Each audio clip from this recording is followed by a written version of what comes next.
Non. Non. C'était pas ça que je voulais faire.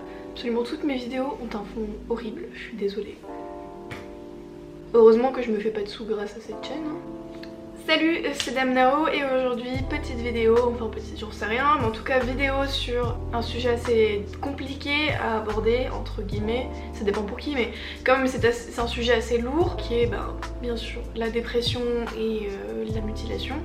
Si vous êtes facilement touché par ce genre de sujet ou que ça vous trigger, et c'est pas pour vous cette vidéo parce que je vais pas parler avec de filtres ni de pincettes parce que voilà, j'estime que je suis pas une youtubeuse qui va s'empêcher de dire certaines choses parce que ça risque de heurter la sensibilité de telle ou telle personne. Donc par exemple si j'ai envie de dire des gros mots, je dis des gros mots, si j'ai envie de parler de cul, je parle de cul. Bref, vous avez compris le truc.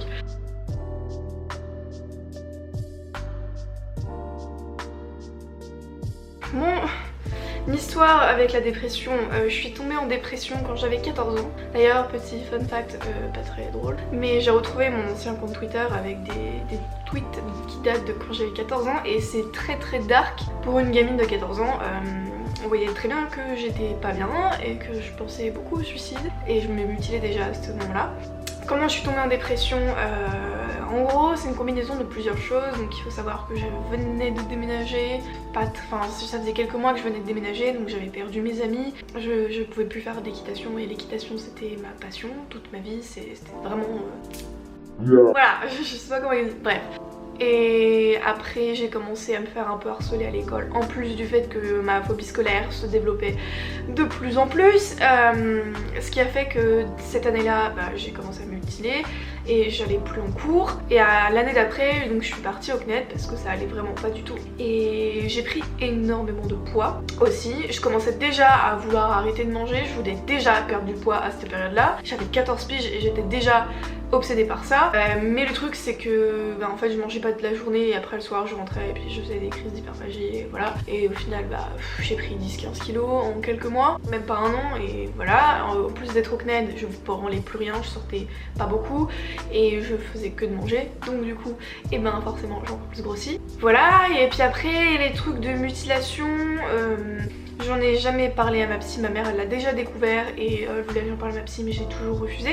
Mais j'ai fini par arrêter un peu par moi-même pendant 2 ans et après quand j'ai recommencé à aller pas très bien, très angoissée, stressée et tout le bordel, j'ai recommencé à me mutiler et jusqu'à début de l'année je le faisais encore, pour être honnête, mais là je le fais plus et c'est vraiment, j'ai tiré un trait sur ça, je veux plus faire ça en fait. Je reparlerai après de la mutilation, je veux me concentrer sur la dépression.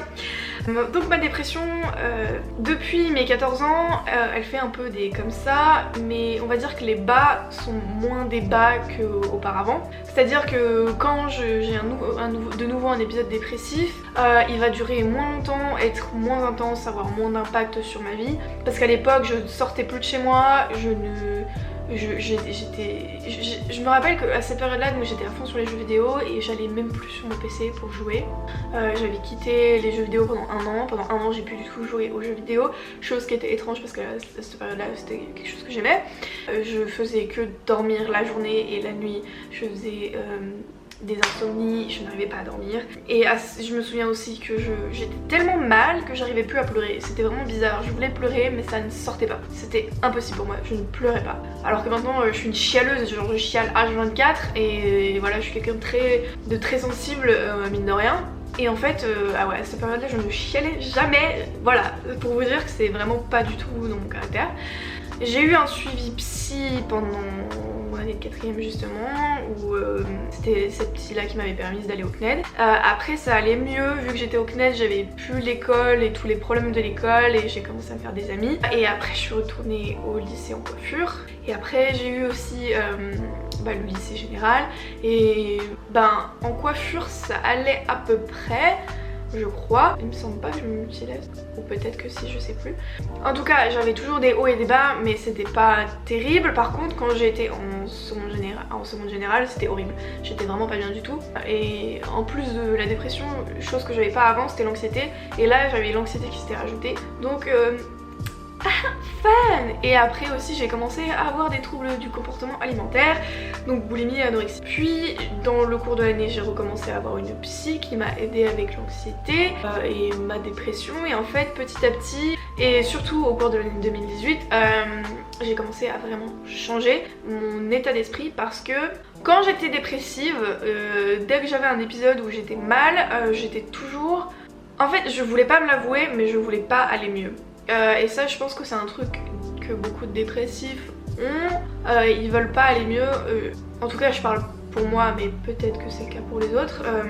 En fait on s'imagine pas autrement que mal. Moi je pensais pas que je valais quelque chose, je pensais que je valais tellement rien que pour moi ma seule façon d'exister c'était d'être mal et de me faire du mal et de souffrir, et je sais pas pourquoi, mais j'avais vraiment cette pensée autodestructrice qui m'a empêché d'aller mieux pendant très longtemps, et en fait j'ai dû me foutre des putains de claques et de me dire que je valais beaucoup mieux que ça et que j'avais le droit d'être heureuse, et que je valais pas moins en étant heureuse, et que justement si je voulais réussir à changer tout ça, fallait que je change vraiment le fond de mon état d'esprit. Je sais pas si c'est très clair ce que je dis comme d'habitude, mais j'ai dû vraiment travailler sur moi-même et aller au-dessus de mes pensées négatives qui faisaient vraiment partie de moi et qui étaient devenues ancrées en moi, et qui faisaient que je voulais toujours, même quand j'allais un peu mieux, il fallait que j'aille mal en fait. J'avais pas le droit d'aller bien, j'avais pas le droit d'être heureuse, j'avais pas le droit au bonheur. Et ça c'est vraiment, je pense, quelque chose qui est ancré en nous quand on est dépressif. C'est vraiment dans le cerveau, et en fait, au bout d'un moment, faut se réveiller et se dire bon bah merde, je vais changer les choses, je peux pas rester comme ça toute ma vie, je peux pas vivre comme ça en fait. Après, il y a des gens qui n'arrivent pas à aller mieux sans médicaments. Moi, j'ai pas eu besoin de ça, j'ai toujours des problèmes de...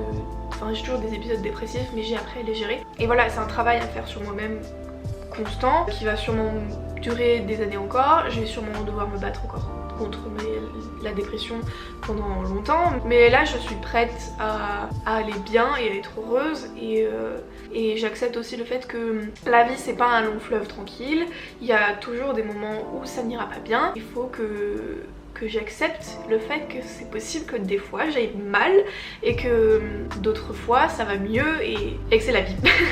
Et il faut que j'arrête de vouloir m'enfoncer toujours plus bas que terre et tout ça, et aussi que je règle mes problèmes de confiance en moi, parce que c'est aussi un très gros défaut que j'ai, c'est que j'ai absolument pas confiance. La confiance que j'ai en moi est à peu près à moins 20 000, donc c'est aussi un travail à faire sur moi-même qui est limite plus compliqué pour moi que la dépression, parce que j'ai vraiment du mal à accepter que je puisse avoir des qualités. Mais bref, pour ce qui est de la mutilation, si j'avais une chose à dire, c'est si vous êtes dedans, vraiment, je vous le dis du plus profond de mon cœur, arrêtez ça, parce que vous allez le regretter, et vous le regrettez sûrement à chaque fois à la minute après avoir fini. Vous vous dites merde, pourquoi je fais ça, je suis vraiment trop con ou conne, et croyez-moi, avec du recul, je me suis rendu compte que ça m'enfonçait plus qu'autre chose et que ça me faisait pas de bien. On a l'impression que ça nous fait du bien parce que c'est juste sur le coup, c'est une réaction chimique qui te libère des endorphines. C'est comme si tu te shootais à l'héroïne, sur le coup tu te sentiras bien, mais par contre après, avec la dépendance tu vas te sentir mal et ça va t'apporter plus de mal que de bien. Et la mutilation c'est pareil,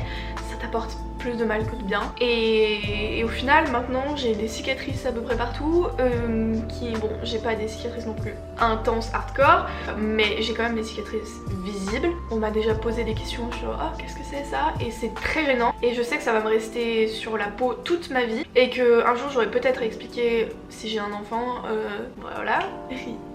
Ta maman elle a fait ça dans sa jeunesse. Et en fait je trouve ça ridicule, et je me dis j'aurais pu éviter tout ça, j'aurais pu éviter des souffrances, j'aurais pu éviter tellement de choses si j'avais un peu plus réfléchi et arrêté d'agir sur des coups de tête et des coups de... Et voilà, et vraiment arrêter, trouver un autre moyen d'extérioriser. Il y en a plein d'autres qui sont bien mieux et qui vous font pas de mal et qui vous enfonceront pas, justement, qui vous aideront à aller mieux. Je sais pas si j'ai fait vraiment le tour de tout ce que je voulais dire, ça a sûrement été très brouillon comme d'habitude. Je sais que vous vouliez que j'en parle, et je me dis que je peux toujours donner mon expérience, enfin un petit bout de mon expérience, et vous montrer qu'on peut aller mieux. Je vais pas parfaitement mieux, je vais pas dire que je suis la plus heureuse du monde et que je suis totalement sortie sortie de la dépression, je ne serai plus jamais mal et machin. Mais je suis plus du tout au fond du gouffre comme avant et je peux le dire que je suis heureuse quand même. Donc voilà, j'ai toujours mes hauts et mes bas bien sûr, comme je le répète encore et encore, mais on n'est pas obligé de rester en bas pendant toute sa vie. Voilà, sachez-le. Et souvent quand on va mal, on a l'impression que c'est la fin du monde, que jamais on verra le bout, que on est la personne la plus malheureuse au monde, la plus mal aimée, la plus ci, la plus ça. Mais croyez-moi, on dramatise énormément. Plus on est mal, plus on se fout mal tout seul en fait. C'est la nature humaine.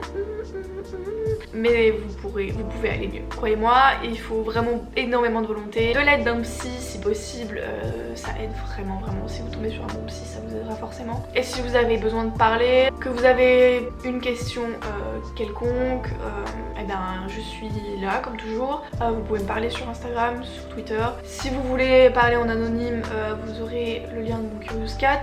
Ou alors tout simplement en commentaire comme toujours. Je vous dis à très bientôt, j'espère que ça pourra aider quelques-uns d'entre vous. Et à la semaine prochaine. Bye bye.